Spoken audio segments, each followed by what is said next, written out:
Hello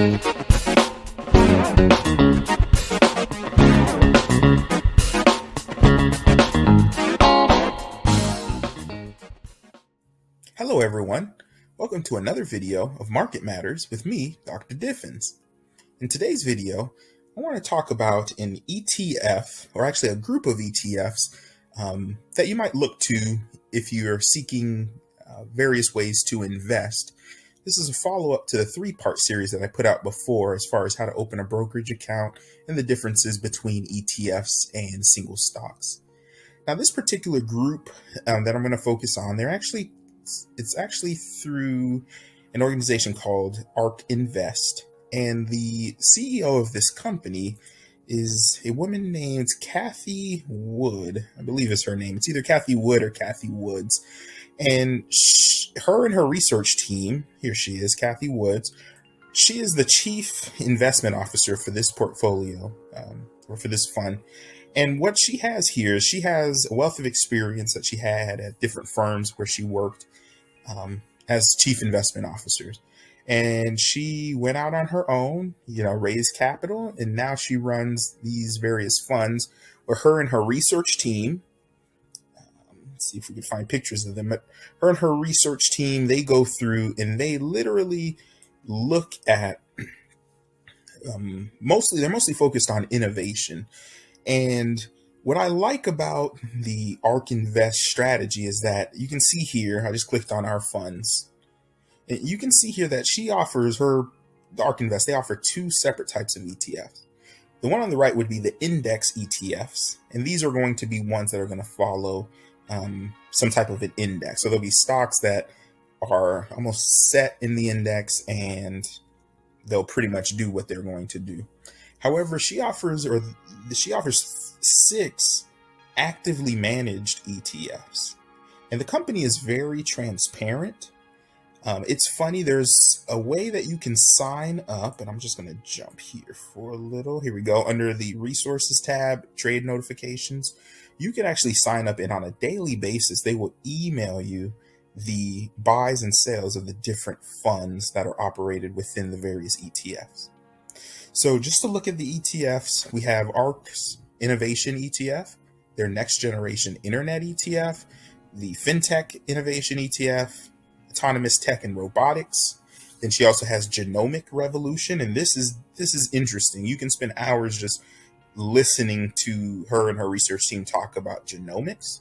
It's kind of that merging of technology and science. Pretty interesting stuff. And then there's the ARK Science Exploration and Innovation ETF. Now, for the purposes of this video, I'm going to go ahead and just click on the Next Generation Internet ETF. And what's interesting here is that you just click on it and you can see here she has a nice breakdown of all of the information that you'll need, including the little information here in case you're not familiar with what some of these terms may be. Remember what I said before, if you're interested in investing first time in the stock market, I showed you how you could use that simulation tool before you just start investing. There's a lot of research you're going to want to do, but again, you can see here it's very clear the information that some of these companies have laid out for you, because it just lays it out. Everything that you need to know is all in one place. So for this Next Generation ETF, you can see that the total year-to-date return is negative about 46%, that's a huge That's not a good thing. That's a huge decline. And we'll look at a chart later to see what that looks like on a chart. However, depending on your investment style, you might see this as an opportunity of buying something on sale, or depending how, conclusions you come to, this might very well be something that maybe was overvalued before and now is coming into fair value. Again, that's going to be research that you're going to want to do before making any purchases or any decisions. As a reminder, and I don't know if I mentioned this before, this video is not any type of financial advice. I'm not a financial advisor. Don't claim to be. It's just to explore some of the resources that are out there. All right, moving on. It talks about this expense ratio here, and this is going to be the fee that you will pay, or the cost of investing in the ETF. This is less than 1% annually. If you're invested in a 403 or a mutual fund, I can almost guarantee you that you're paying more than this expense ratio, which is what makes ETFs such a great starting point for investment. Here they have a fact sheet and a summary prospectus where it provides you a lot of information. They have a video on the fund details, and I'm not going to click on that, but just to give you an idea, they have everything laid out, the full description of what they invest in. And what's nice about this ETF and a lot of ETFs in general is that they have to go ahead and state openly what the ETF is being used for. Remember, ETF stands for an exchange traded fund, and this is a group of stocks, and it's actively managed, which means that there's a manager there buying and selling stocks within this ETF, sometimes on a daily, weekly, monthly basis. And the sole purpose of it is obviously to see capital increase or to see gains in the overall performance of the ETF. Here you can see the total assets. You see the type, it's an active equity ETF. These are some of the areas that it's invested in or that it has positions in. Okay. And let's see, number of holdings, the typical number of holdings. And this is where it gets interesting, because remembering that an ETF has a variety of stocks in it. So now instead of buying that one stock, again, last time we looked at Zoom, but instead of buying one stock and maybe being down 85%, this one is in a group of stocks between 35 and 55, and it's all contained in this ETF. Here's a chart of the performance of the ETF over the last 6 months. This is very similar to the chart of the overall stock market for that matter, whether it's NASDAQ, Dow, or Russell 2000, any index is down. You'll notice here, again, the decline really started heavily in November. You can see the prices decline precipitously. And we went from $150 or $160 to right now it's hovering around $50. Okay. However, what you can see is that this is not necessarily a brand new fund. They've been around for some time.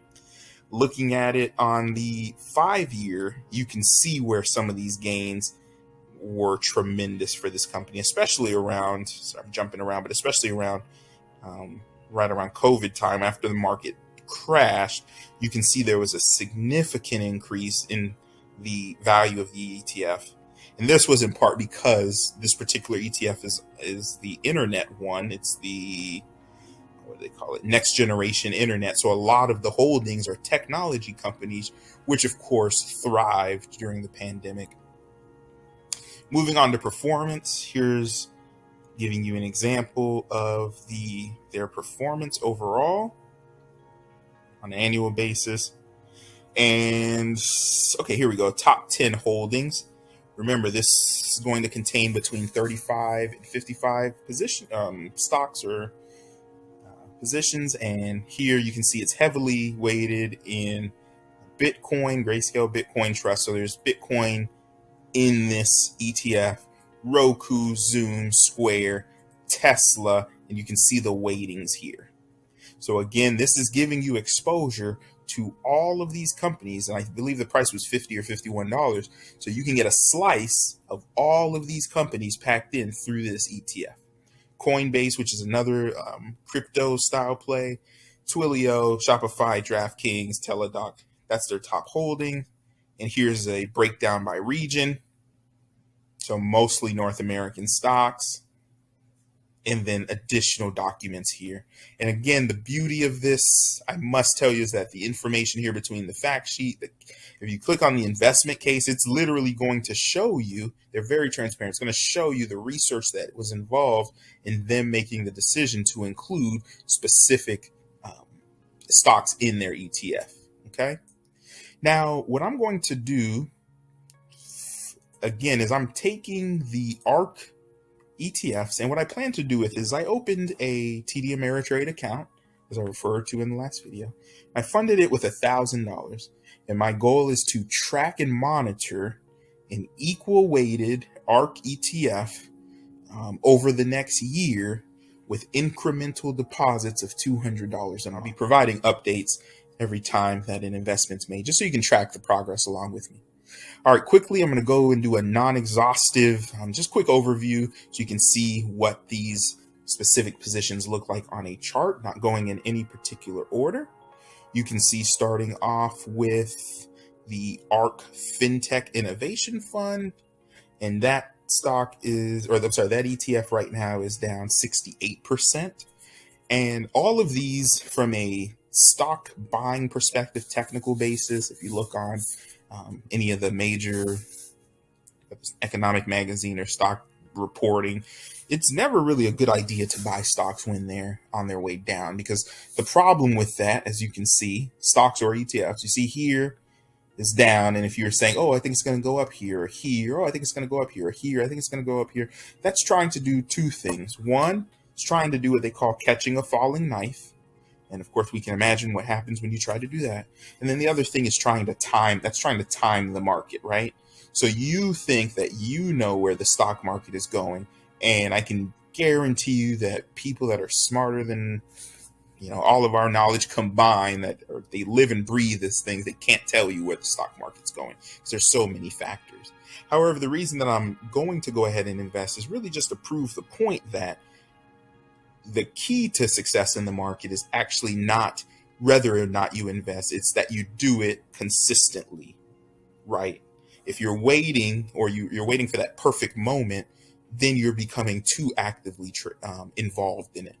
And the beauty, again, of these ETFs, because they're already actively trading, you are literally paying less than 1% for people that have billions of dollars and tons of experience to make those decisions for you. And all you need to do is just purchase, or if you choose to purchase it, and then they will constantly balance the portfolio and buy and sell stock within that portfolio or within the ETF to make it hopefully gain money over time. So this is the fintech firm or fintech ETF. Here we go to the genomics one.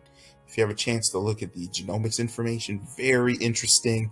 Again, this is kind of that technology and the genome and all of that. It's amazing, the research that they've done and the prospect for the future.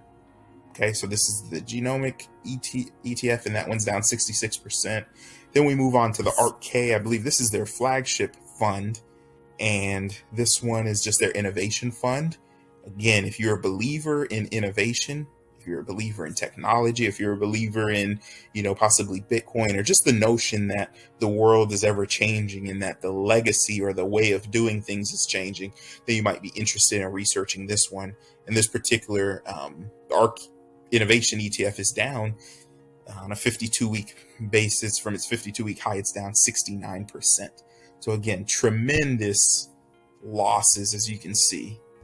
But remember, again, this is going to be purchased over time, also known as dollar cost averaging. So you buy it.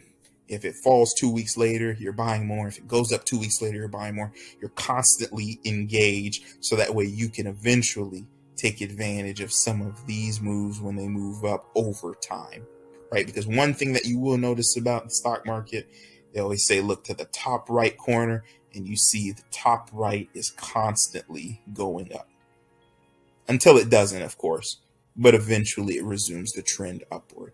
At least that's been the trend for the last couple hundred years. All right. Or at least last few decades. Next one is the ARK Q. That's the autonomous technology and robotics. This one's down 42%. And let's see what else we have. We have the ARK W. This was the one we looked at earlier. That's the next generation ETF or next generation internet. This one's down 66%. And then finally, we have the ARK. I believe this is the aerospace. Yeah, space exploration innovation. And this one's down 33%. Again, very transparent. If you want to know what's inside the ETF, just click on it. Go ahead to holdings, and you can see what the largest companies are for each one in a matter of seconds. You can see if this is what you want to be invested in. Finally, the fund will also hold a 10% allocation of block, and this is the crypto style ETF. It doesn't necessarily track Bitcoin 100%, but it does contain Bitcoin holdings, whether it's miners or companies that hold Bitcoin on the balance sheet. So to kind of wrap it up here, this fund, I'm going to go ahead and call it a the ARK Fund, I suppose. It's going to be equally balanced equally balanced among these 6 ETFs. And then it will have 10% of it would be in the block ETF, which tracks crypto. Okay. I'm going to go ahead and post the orders that I have set for tomorrow. Hopefully they will go through. And then, like I said, we would track it every 2 weeks, and let's see how our $1,000 does over the course of the year. Okay, and this is one of the portfolios, and I will be making a video for another one. So please be sure to check out that one. That one's going to be more of the index investing. 2 portfolios, $1,000. Let's see how they do. As always, I appreciate your time, and I hope that this was helpful in terms of just showing you something that may help you in your decision making. Again, there's tons of resources on the ARK Invest company, if you will, or the firm, and some of the opportunities that may await investors if this is something you're interested in. So thank you for your time, and as always, this is Dr. Diffins signing off. Bye-bye.